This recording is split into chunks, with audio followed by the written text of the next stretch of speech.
And good morning, everyone, and welcome to Small Biz Matters, the half-hour program where you work on your business rather than in it. My name is Alexi Boyd, your trusted small business advisor, admin guru, and lover of all things small business as well. I'm a big advocate for small business, as my regular listeners will know. Now, today's show is very, very interesting because we're kind of taking a bit of a step back in time into one person's life, but I think we can learn a lot from where our small business journey is. So quite often we have people on the program who tell us about their small business journey, how they started their life in corporate and they hated it, and so then they moved into setting up their own business, and they tried and they failed and they tried and they failed until they got something that was actually quite intriguing and something that they were passionate about.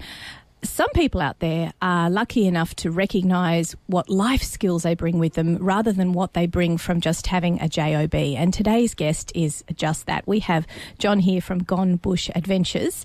And I think anybody who lives in our great Shire of Hornsby will understand where the classification of Gone Bush comes from, and with me alluding to life's experiences and what they bring to us as small business. Welcome to the show, John.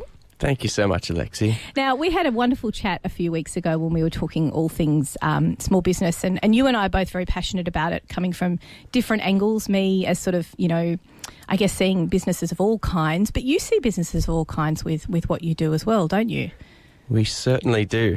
Tell me a little bit about Gone Bush Adventures, first of all, and why are you so passionate about it? Look, firstly, I'm so passionate about Gone Bush Adventures, and as the name gives away, it's all about going to the bush and having adventures.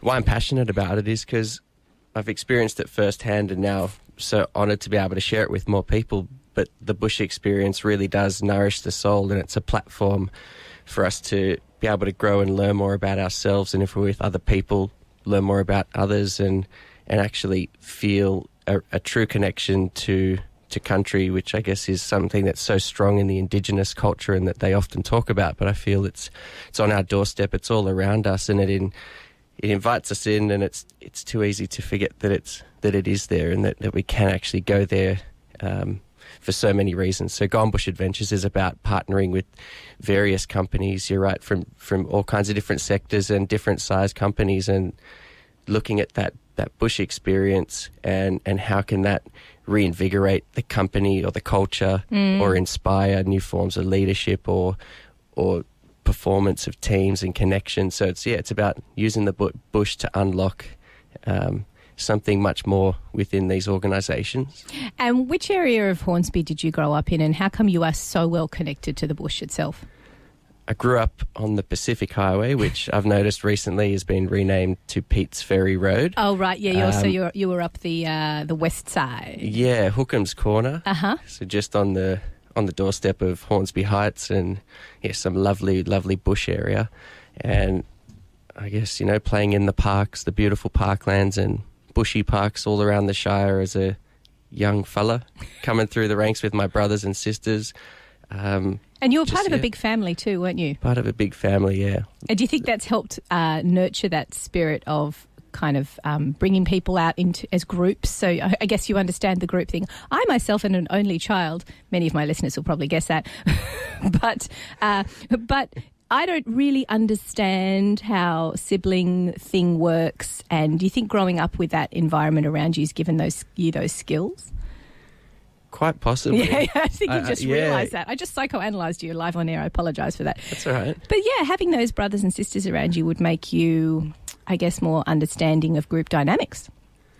Yeah, because they are all such individuals, even though you're a family. Everyone is an individual, and someone even said last night just about everyone having a unique personality, and so often personalities do get grouped into various frameworks and models, but yeah, I mean, people really do have their own print, their own make, and I guess when I was the second oldest of 7 children, and so there was quite a lot of unique characters all around, and you're never really left alone for too long in that sort of setting. There's always someone around, and maybe that's what makes it even better, is that you've got the encouragement of your siblings as well to want to continue playing and continue having fun and doing something else. So you're always naturally drawn into something, and you're not sitting on the sidelines and having to come up with all the ideas yourself. This is true, and I will say I understand fully where that happens, because you have to be, I guess, a little bit more inventive, because you haven't got those, you can't bounce ideas off other people,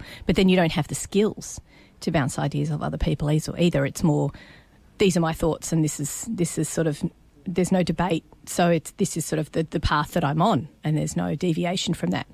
So I think it's interesting that you yourself have moved into a bit of a team building environment for your business because of all those skills you brought with you from childhood.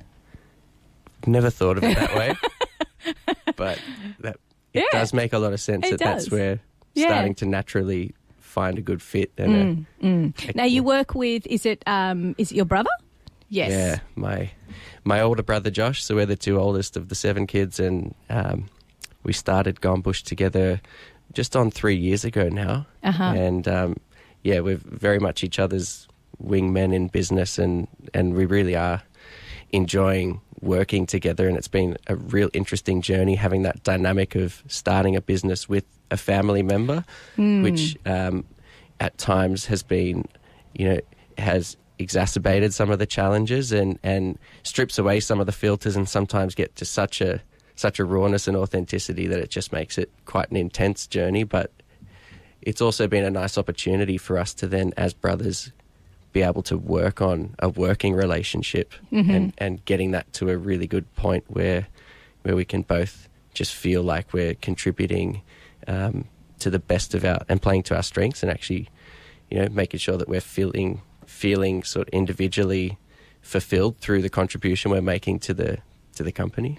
I find it quite remarkable, because you hear quite often in small business people going into partnerships.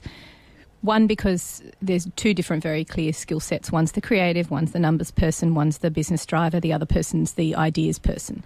Was there an obvious yin and yang, or was it more the journey that you'd been through together that meant that you just continued on with that relationship and it just blossomed into business? Or did you literally sit down one day and go, you know what, you're really good at this, I'm really good at this, how about we do this together? Or did it evolve? It evolved, but it was definitely a meeting of a vision, some sort of vision initially, when we said we're in love with this bush experience and want to spread it. But then it was very much that yin and yang from early on, where we did separate our focuses and play to our strengths. Whereas, so I was more of the one leading our initial outreach and relationship development and client management and bringing on sales and building sort of the network. And I guess in doing so and constantly articulating it with prospects and various partners, forming a little bit more solid the actual product and the identity of what it might look like. Josh, on the other hand, had quite a big task right up front for sort of business like ours, in terms of the compliance and the admin and the insurance and logistics and all that sort of stuff that has to be put in place. With a real attention to detail and making sure that everything, all the processes actually are really robust and sound, because I guess in the sort of business that we're in, it's one where, a mistake or a vulnerability on that side could cost you big time. Oh, it could cost you your business, and it can cost your clients even more. Yeah. So that's very interesting. And would you have any, if you had any listeners out there who were thinking about starting their own business with family members, and they want to do it, despite probably quite a lot of people telling them not to, what would be your top tip for when they start out? Like, what's a great way to get this relationship started?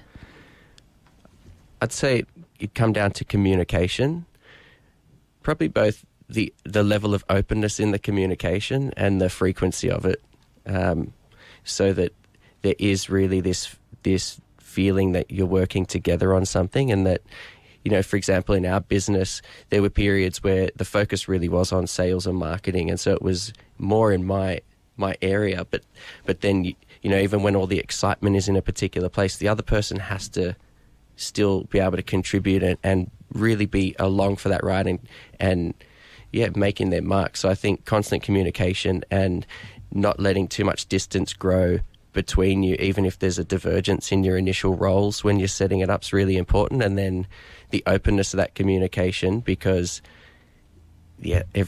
everyone in small business listening will know that there are just times where you're really tested in small business, and they're great because they're opportunities for personal growth, and usually it involves you stepping back at the end of the day and going, geez, I wish I had communicated that differently today, or I hope I didn't, I guess all I'm trying to say there is just really being open, being honest with each other, and communicating often. That would be the biggest tip of trying to get into business with a sibling. And you've got each other's back naturally, which is a nice benefit. And I think you've got the advantage that you can go to that level of openness, and where potentially if it was just a friend or somebody you got involved, you might have overstepped the line or hurt their feelings too much, or been too unfiltered in expressing yourself. But with a sibling, there's no filter. There's not really that same filter. So yeah. No, I think it's a skill. I think it's a life skill that siblings, I certainly have witnessed that, obviously, with having family and friends with siblings and seeing that grow and develop. It's interesting to see you voice it in such a way that it, grows into a business, and how that can become business. But it's tough. I can imagine. I mean, you've been together in business for how long now? 3 years. That's impressive. I mean, it's impressive for any business to be successful and be growing at the 3-year mark. But to do it with a family member and do that successfully is pretty impressive. What do the rest of your siblings think? I think they enjoy watching the adventures. They're always, I guess they're just used to us always being on the road and somewhere on a bush adventure. And that's what it's always been, and you're just continuing on with that. Yeah, well, it wasn't always that way growing up. For example, like we weren't retreating to the bush as much until we finished high school, really, and then got that independence where you got a car and you can move around, and you're in uni and you can actually get out and start to get to the places you want to get to more regularly by yourself and with your friends and with your brothers in our case. Mm-hmm. But yeah, I think our siblings, they're pretty excited about what we do, but at the same time, going back to them all being really individuals in their own right, they're all doing such amazing things that Josh and I look at what they're doing and just go, wow, that's so cool. So it's really nice when we catch up, because it's not any one of our stories is the dominant one. They're all actually pretty interesting, and so we're just it's exciting what we're doing, but it's one of many stories that are playing out in our family. That's a remarkable family you must live in, that you're able to look around you and just go, wow, we're all doing really awesomely. Well done, Mum and Dad. Pretty much. Can I ask you what the age gap is between you and your brother? It's just 2 years. Okay, wow. And even me as a mum, I mean, I know as a parent, I thought the 2-year gap was the dangerous one. It's the one where the most jealousy and rivalry comes up at that age all through when you're younger. And I just assumed it would continue. I thought you were going to say something like 15 months or 14 months, but to hear you say 2 years just goes completely against what I would assume as the as that whole jealousy thing. Obviously, I'm sure you had your moments. Oh yeah. But not so much anymore, maybe not in business. Yeah.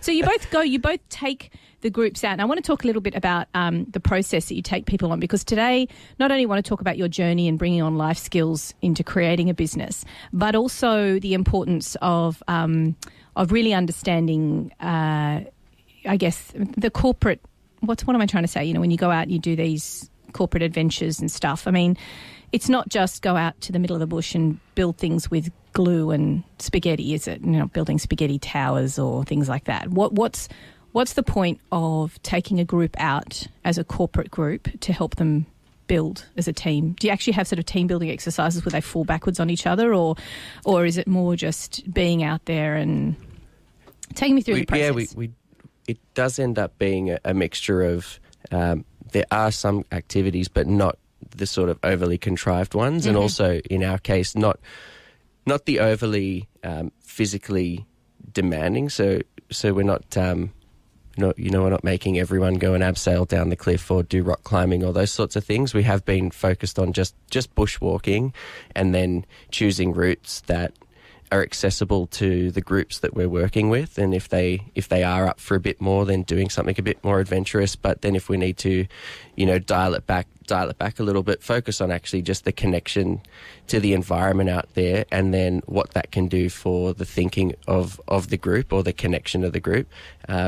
Certainly are some activities that we would run. But I guess in terms of I get it.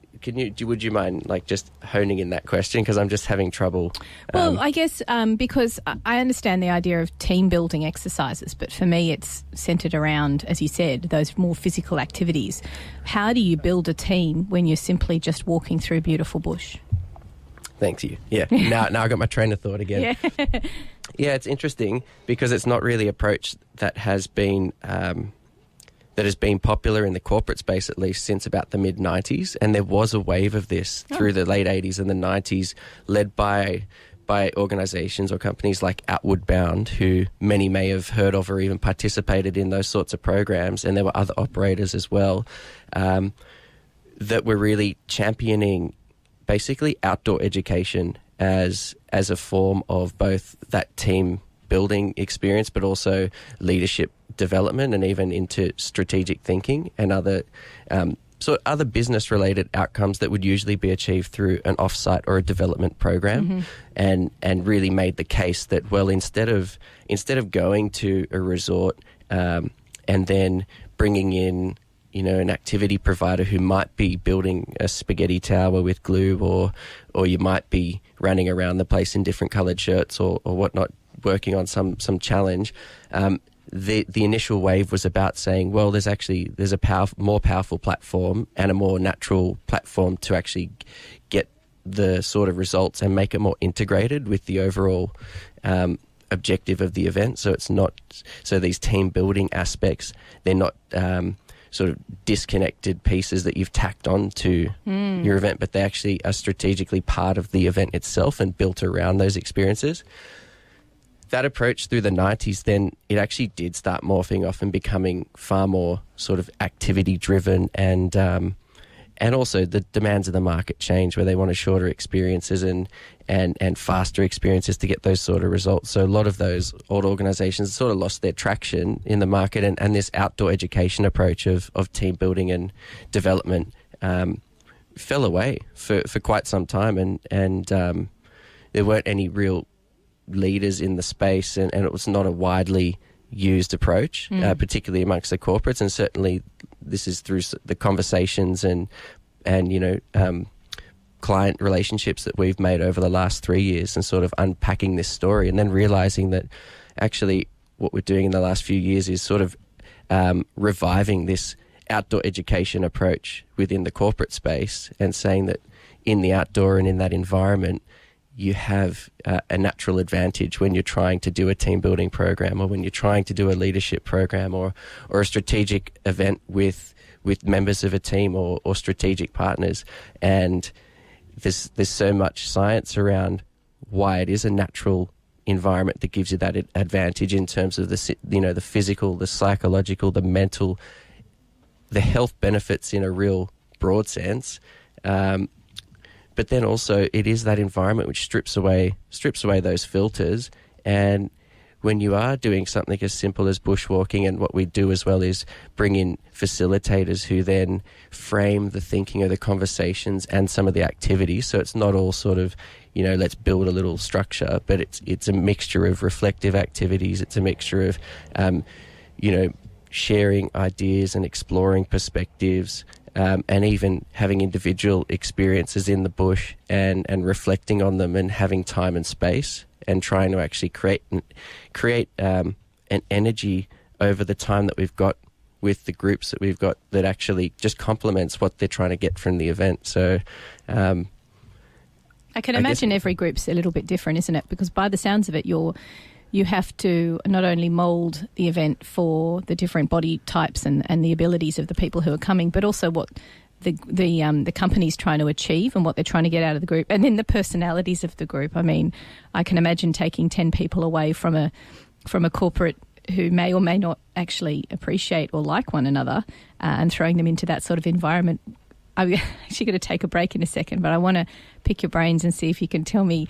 I want to hear a bad story. I want to hear a bad anecdotal story about people who have come together and then discovered their lifelong friends, or not discovered their lifelong friends, as the case may be. It'd be interesting to hear your perspective on that. You're listening to Triple H 100.1 FM. We're going to take a quick break, and we'll be back with John from Gone Bush Adventures after this. Oh, wait, I need to turn you on. There you go.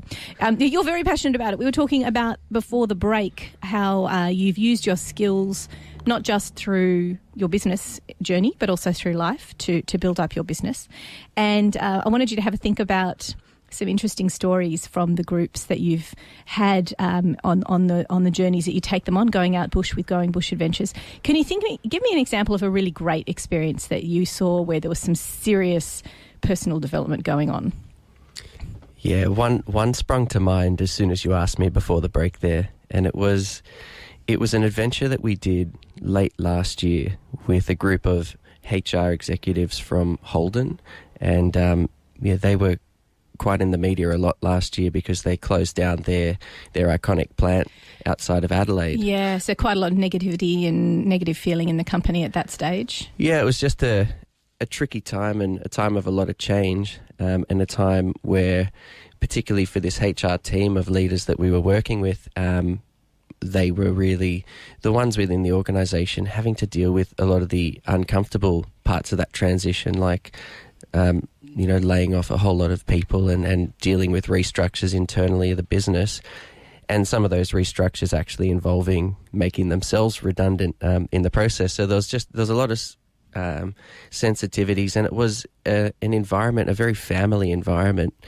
in which a lot of those team members and members of the Holden company more broadly were almost lifers in the organisation and had been there for, the team that we were working with 20, 30 plus years. Wow. And just most remarkable stories when we had the opportunity to actually sit around the campfire at night. But the idea of that trip and why it was such a great experience was that it was their final last hurrah as a team, working for Holden. And yeah, as I said, some of them had been there for that long, and this was the last experience that Holden was gifting to some of these valued HR leaders, and it was their last chance to, as a team that had gone through so much, and particularly in the last 18 to 24 months leading up to that closure of the plant, just a chance to actually give a bit of time and real nourishment to themselves and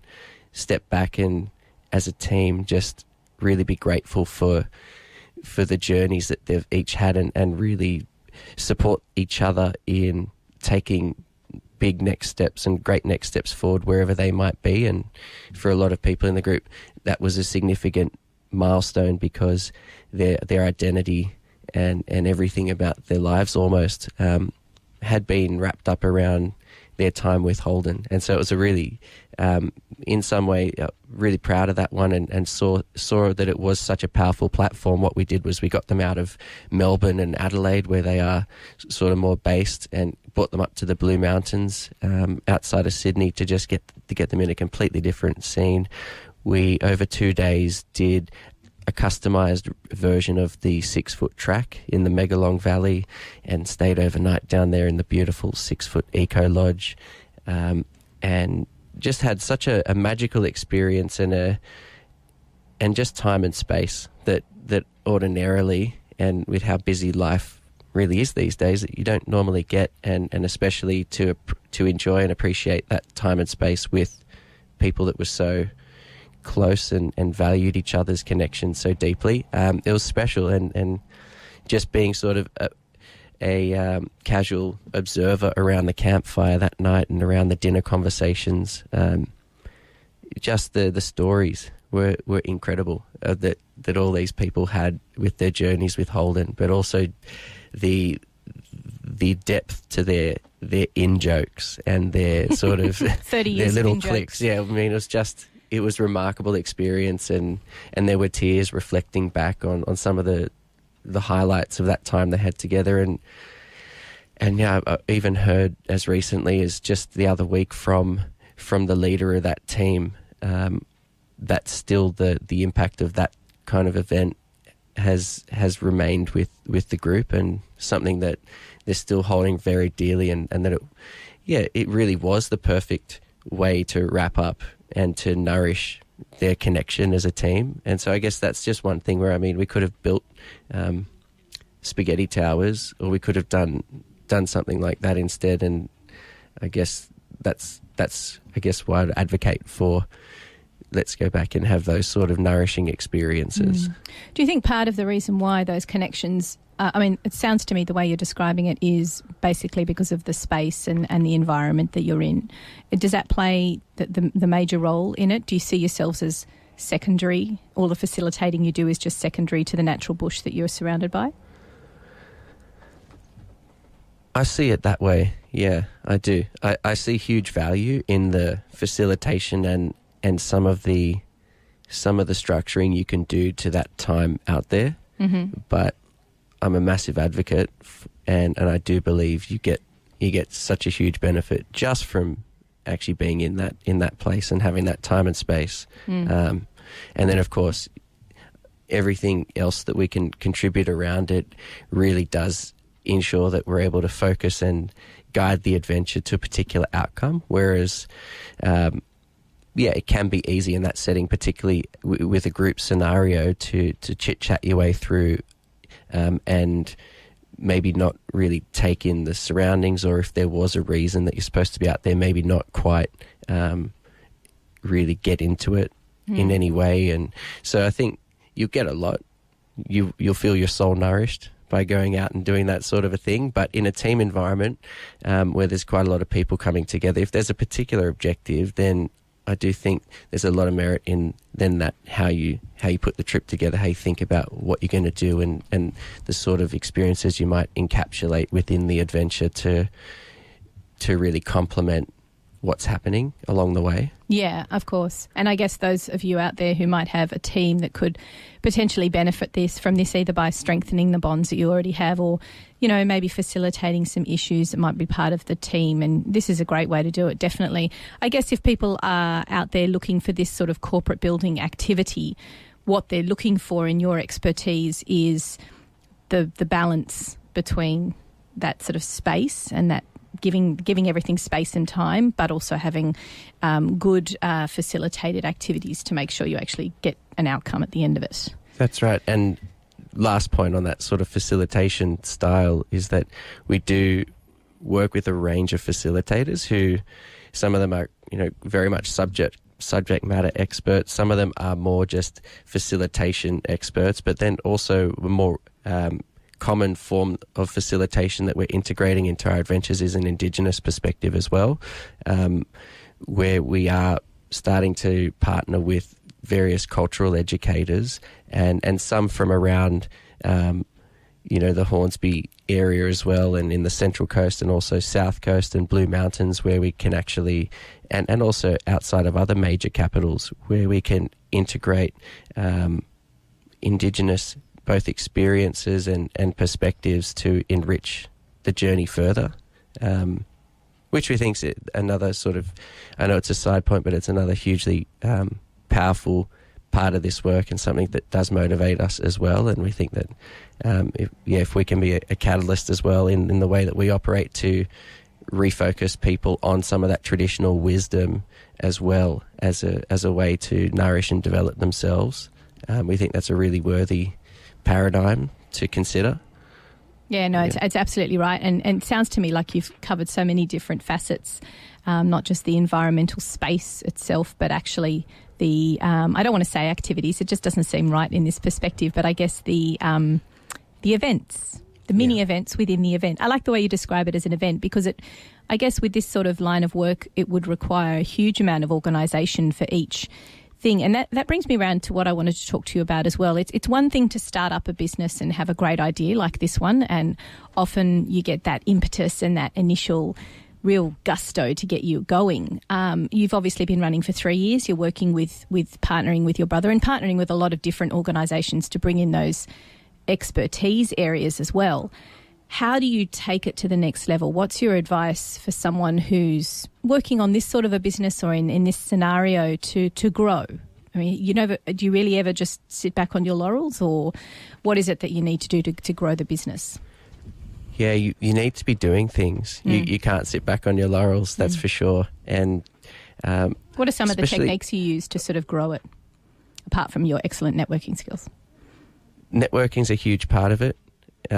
Actually forming genuine connections with people and from those, a lot of doors do open, and I think on the art of networking there, the fact that, you know, one relationship can, you know, provide 3 or 4 other relationships that then provide 4 or 5 others, and all of a sudden, you know, and you're being introduced to sort of people who they're being introduced to you for a reason, because you do have that similar vibe or that like-mindedness on something. So I think the relationship building has been absolutely key, because very much so that's where the opportunities do tend to come from.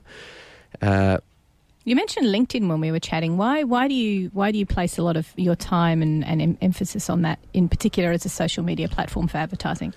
Well, for us, we're dealing exclusively with the corporate market, and LinkedIn, especially over the last 5 years or so, has just gained so much traction to the point where it's almost a staple everyday social platform for a lot of professionals. And I would say that from what I see, people are sharing on LinkedIn at least, or if not more than they would share on Facebook these days, and other platforms. But there's actually a huge level of engagement around LinkedIn, and professionals actually really being interested about each other's journeys and the sorts of things that they are posting about. So we've been on LinkedIn to contribute and be part of what's happening on there, but also to then be able to strategically try and connect with the right sorts of people, because obviously LinkedIn has great searching functionalities where, for the sorts of business that we're in, and we've identified that it's, you know, usually certain roles within an organization that we would be speaking to who'd be considering our services. So you're able to actually just navigate your way a little bit easier to the place where you probably need to get to, and you're directly able to try and at least start a conversation. But then I guess the art is, over time, how do you make that conversation more and more engaging to those prospects, and position it in such a way that it actually does resonate and strike a chord, and that you get given a few more chances, I think. Yeah. So from a practical perspective, can I just ask you, do you have LinkedIn Premium? Not currently. I have, and I did earlier on in the journey.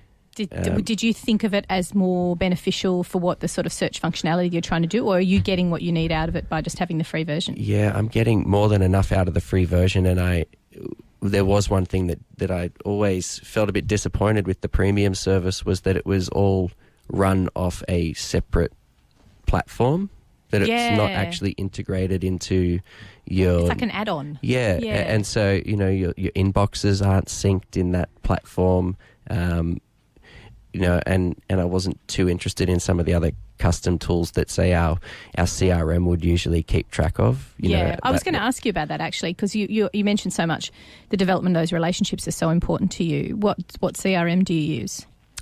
We use one that's called Pipedrive. Okay, yeah, no, I've heard of that one. Yep. Yeah. One of our regular, Matt Koopmans, talks about Pipedrive, and Gary Lowenson as well, because there's certainly lots of options out there, but it's about trying to, you know, find the right one for what it is that you want to do. Yeah. So when you're building these LinkedIn relationships, you've got obviously the initial communication. Do you always make sure that you start a conversation with someone? Do you reach out to them because of the job title that they have? How do you begin, or is it because you know them through someone else and you mention that connection? How do you connect with them? Yeah, it'd be a combination of those things, or seeing that we're engaging with similar content. Yep. So we might both be, you know, commenting away there on a post, and just seeing that, okay, there's a common interest in something, and then it just starting. To be honest, I'd just like to start with trying to just say g'day and see where it goes. One thing that I think I've observed over the time is, particularly on LinkedIn, and it's probably true for a lot of these direct sales channels, but if you speak too much straight away before you actually do some listening, that tends to turn people off. So wise words. There's a handy tip. Yeah, wise words. I think it's more about the listening as well in that relationship building phase, and I think there's obviously an art in establishing, some kind of credibility for yourself, but really focusing on the other person, especially if you're trying to develop something that's kind of a consultative and a real collaborative relationship where you're going to have to really be genuinely interested in them to be able to add some value. Yes, yeah, definitely. And it's funny you talking like that, because you're now not sounding like the small child running through the bush or the uni student who's gone out on bush adventures. You're talking from another perspective, from one of your experiences, which is being in finance marketing, of course. And that's where I think this is an amazing sort of collision of two worlds. The very much, John in the natural bush environment, in his home place, in his safe place, and then you've got this amazing John who's got this corporate marketing background, who's well entrenched and understands the ins and outs and the matrix of LinkedIn, and how you've brought that together so successfully. But also, I must congratulate you on your excellent connectivity, because when you do meet people, and I think that I'd like everyone to take away from this, my listeners today, is that when you meet someone genuine, then there is a genuine connection there. And I think it's a really good skill to take away that listening aspect. Listen first. My mother always says that, actually. I should listen to her more often. That you've got to listen in order to grow those relationships. We're going to take a quick break here on Small Biz Matters, and when we come back, we're going to finish up with John and hear a little bit more about Gone Bush Adventures and how you can find out more about this great little company. You're listening to Triple H 100.1 FM. My name is Alexi Boyd. We'll be back. And welcome back to Triple H. You're listening to Small Biz Matters, the half-hour program where you work on your business rather than in it. It's been an excellent show today, because today we've learned how it's not just about your JOB skills that help you in your small business, but actually your life skills and your life experiences. Now, just before the break, John from Gone Bush Adventures was telling us about his passion of being immersed in the natural environment and supporting people in their corporate group skill building, but it's more than that. It's about being in a fantastic environment and facilitating that journey. And in case you missed any of today's show, I do encourage you to go onto the smallbizmatters.com.au website and listen to the podcast. It's a great story about some people that he took on a journey from a particularly large car company, which you might want to hear about. Now, just to wrap up today, just before the break, you were talking about your skills on LinkedIn, which seem to be incredibly well developed, because, of course, you do have a marketing hat that you wore for a little while in finance marketing. Did you run away from finance marketing? Did you get burnt out? What made you go back to the bush? I didn't run away, but I'd just been working in it consistently since the time that I was in university. Yeah. And I was consistently encouraged by older colleagues that while I'm young, while I have no responsibilities, I should also do some travel in this period of my life. And I just listened to that advice after a while, and I was enjoying the job. I was loving the company, still friends with those great people. But I decided I would go off and do some travel, and it was with my older brother Josh, who I started Gone Bush with, and our younger brother Mike, and we headed over to Nepal for a trek. And then shortly after that, I found myself in India for the better part of a couple of years, just going to and fro and exploring all around, and unexpectedly fell in love with the place. You were wondering, weren't you? You weren't really. You mentioned in our catch up that it wasn't a planned trip. It wasn't. You didn't have a particular journey you were going on. It was, you just wandered. Basically, yeah, wandered and tried to keep myself on the move quite a lot. And I had a guitar with me at the time. Of course you did. I loved to play guitar. It's very cliche. Yeah, very cliche. Just going around India and writing songs and trying to speak Hindi and making all sorts of amazing friends. And that's maybe an interview for another time. But indeed. But also one of those life skills that you've brought with you, and I think we can all hear it in your manner and the way you talk, is that very soft, relaxed, listening way of speaking, that I think that you would probably bring that skill immensely to the groups that you take on Gone Bush Adventures. Look, thank you for sharing your amazing journey with us today. It's been really fascinating to hear the different aspects and how that's brought your journey together. Tell us how people can find out a little bit more about Gone Bush Adventures. gonebushadventures.com.au. They can jump on the website, We're across all social media, so if you're on any of the platforms, hit us up. We're obviously got a lot of cool pictures to share if you're on Instagram, Gone Bush Adventures. We also run a monthly event here in Sydney, and we're launching it down in Melbourne as well. Oh, wow. From September. It's called Networking in Nature. We host a morning walk through the Botanic Gardens in Sydney once a month, the first Thursday of every month. So the next one is September the 6th. And every month we just go on a 2-hour stroll from 7 a.m. in the morning through the gardens, connecting with a small group of professionals. It tends to be small business owners and professionals who are then working around the city, and we wrap up just before 9 and everyone gets on with their day. But we keep it small, 15 to 20 people each time, and just it's a really rich environment to connect and start the day doing something nice. And also, if you are interested in learning more, a good place to just come down and say good day and introduce yourself. Definitely. And that's, of course, a free meetup group that you can get in touch with. It's going to be listed on Meetup, and also we're going to get it up on the Small Biz Matters calendars as well for you, John, and you can find out more on Gone Bush Adventures, I presume. You sure can. Excellent. Look, thank you once again for coming on the show today. It's been awesome. Anybody who's missed any of today's show, you can catch up on smallbizmatters.com.au via our blogs and podcasts page, and keep in touch with us on Small Biz Matters Facebook too. Of course, if you've got a journey or a small business area of expertise you'd like to share with our listeners, then get in touch with us, come on the show and share your knowledge. Thank you for coming on the show as well, John. Thank you so much, Alexi. You've been listening to Small Biz Matters. My name is Alexi Boyd, and we'll be back next week.